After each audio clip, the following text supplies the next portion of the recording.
Assalamualaikum warahmatullahi wabarakatuh. Nama saya Nesa Quintela, NIM 1805511 dari Administrasi Pendidikan 4B. Di sini saya akan mempresentasikan tentang evaluasi program dan penyelenggaraan pelatihan. Yang pertama, saya akan menjelaskan tentang pengertian evaluasi program dan evaluasi program. Evaluasi menurut Suharsimi Arikunto pada tahun 2004 bahwa evaluasi adalah kegiatan untuk mengumpulkan informasi tentang bekerjanya sesuatu. Yang selanjutnya, informasi tersebut digunakan untuk menentukan alternatif yang tepat dalam mengambil keputusan.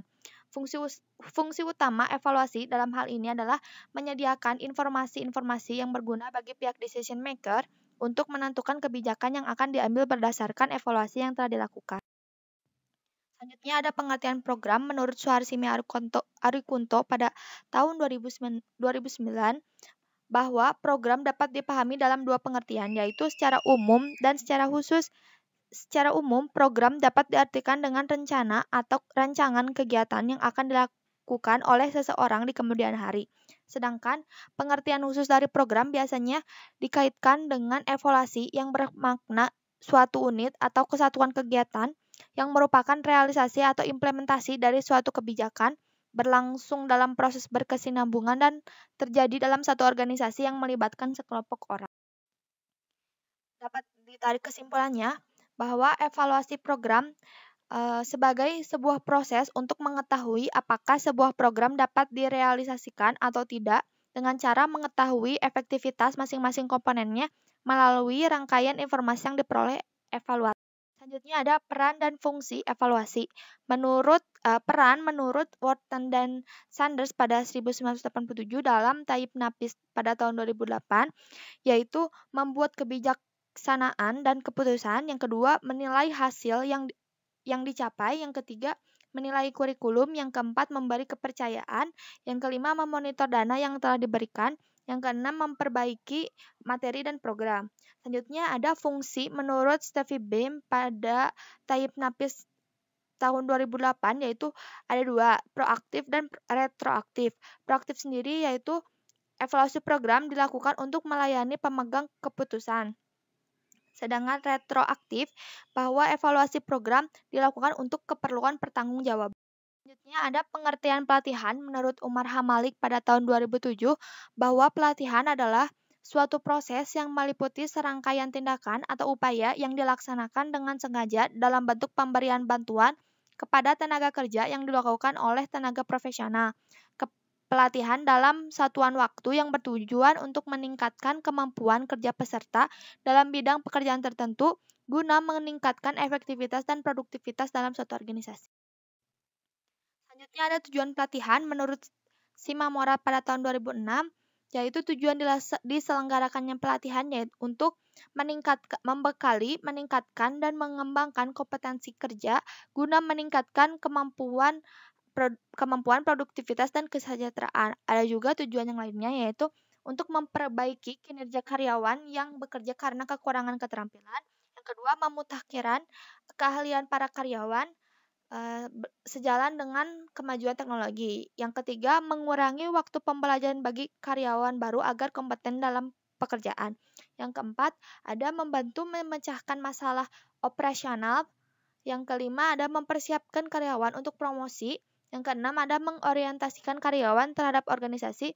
Yang terakhir, ada memenuhi kebutuhan pertumbuhan. Selanjutnya ada tujuan evaluasi pelatihan. Dalam forum evaluasi program pelatihan menurut Mamat Nasrul pada tahun 2009 mengemukakan bahwa tujuan evaluasi pelatihan adalah menemukan bagian-bagian mana saja dari suatu pelatihan yang berhasil mencapai tujuan, serta bagian-bagian yang tidak mencapai tujuan atau kurang berhasil sehingga dapat dibuat langkah-langkah perbaikan yang diperlukan. Jadi di sini tuh ada perencanaan dan evaluasi terhadap ada perencanaan, pelaksanaan dan evaluasi terhadap suatu pelatihan. Yang kedua, ada memberi kesempatan kepada peserta untuk menyumbangkan pemikiran dan saran-saran serta penilaian terhadap efektivitas program pelatihan yang dilaksanakan. Yang ketiga, ada mengetahui sejauh mana dampak kegiatan pelatihan terutama yang berkaitan dengan terjadinya perilaku di kemudian hari. Yang terakhir ada identifikasi kebutuhan pelatihan untuk merancang dan merencanakan kegiatan pelatihan selanjutnya. Selanjutnya ada komponen yang dievaluasi. Menurut Muhammad Nasro pada tahun 2009, yaitu yang ada 5 komponen yang dievaluasi. Yang pertama adalah pencapaian tujuan dan ketepatan tujuan. Evaluasi ini dilakukan sebagai pengumpulan informasi yang berkaitan dengan pencapai tujuan dan ketepatan tujuan. Maksudnya adalah bahwa apakah pelatihan tersebut telah mencapai tujuan yang diharapkan dan apakah tujuan tersebut tepat sesuai dengan kebutuhan pelatihan. Yang kedua ada isi atau materi pelatihan. Nah, di dalam evaluasi ini isi atau materi pelatihan itu wajib dievaluasi. Yang dievaluasinya itu yaitu apakah materi yang dibahas sesuai dengan tujuan, apakah materi pelatihan terlalu sederhana, terlalu sulit, atau terlalu teoritis dan lain sebagainya. Yang ketiga ada fasilitator pelatihan. Sebagai orang profesional yang melakukan di suatu pelatihan, fasilitator ini wajib dievaluasi apakah yang pertama penguasaan dan kemampuan menggunakan metode partisipatif sudah memenuhi atau belum. Yang kedua ada penguasaan dan pemahaman terhadap materi pelatihan. Yang ketiga ada kemampuan melakukan komunikasi dan interaksi dengan peserta secara efektif. Yang keempat ada kerjasama tim fasilitator. Yang kelima ada kemampuan penggunaan media dan sarana pelatihan secara efektif. Selanjutnya ada metodologi pelatihan atau efektivitas pelatihan. Nah, metodologi pelatihan ini mengumpulkan informasi tentang penggunaan dan pemanfaat metode dan efektivitas. Apakah metode yang digunakan mampu mendorong keterlibatan peserta? Apakah metode yang dipergunakan cocok dengan tujuan yang diharapkan? Apakah metode dipergunakan sesuai dengan sifat isi materi pelatihan? Selanjutnya ada penyelenggaraan pelatihan. Nah, penyelenggaraan pelatihan ini sangat berpengaruh terhadap keberhasilan pelatihan yang seringkali diabaikan. Nah, hal yang perlu dievaluasi adalah komunikasi, yaitu bagaimana pemberitahuan atau undangan dipersiapkan oleh pihak ujian atau pihak pembuat pelatihan merupakan salah satu jenis evaluasi penyelenggaraan. Apakah undangan jelas dan disertai dengan informasi yang dibutuhkan? Biasanya dilengkapi dengan kerangka acuan pelatihan.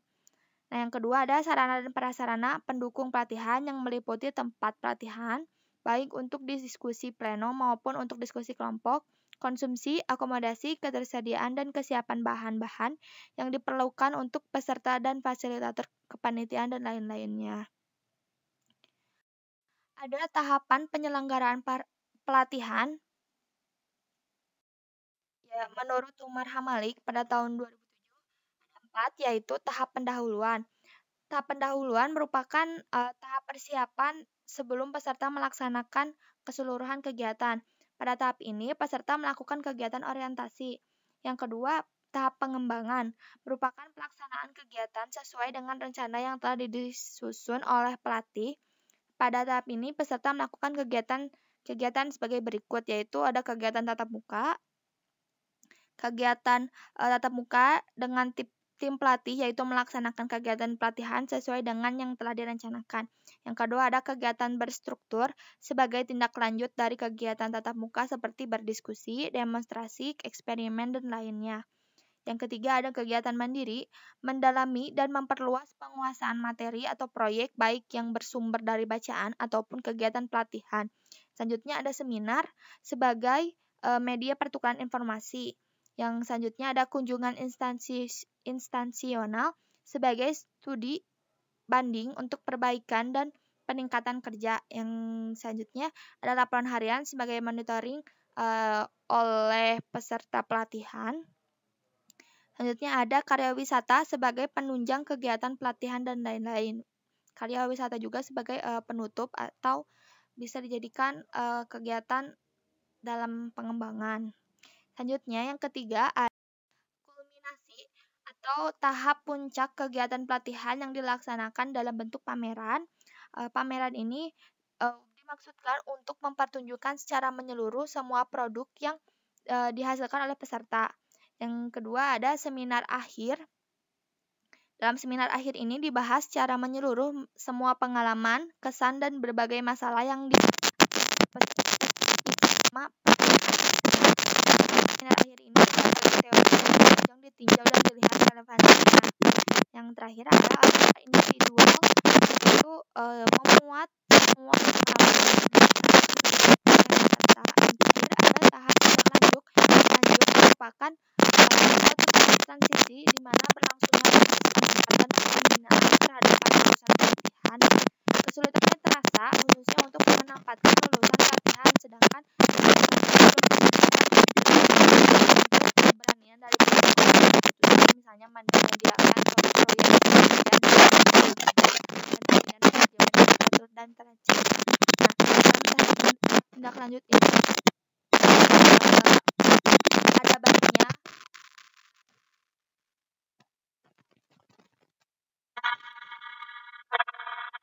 memerlukan karyawan yang dilakukan latihannya terlebih dahulu. Jika terjadi kesulitan untuk memasukkan peserta tersebut, maka dalam pelatihan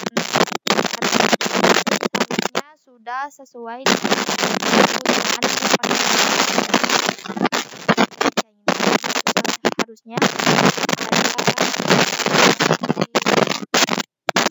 lanjut terhadap di maaf jika ada salah kata. Wassalamualaikum warahmatullahi wabarakatuh.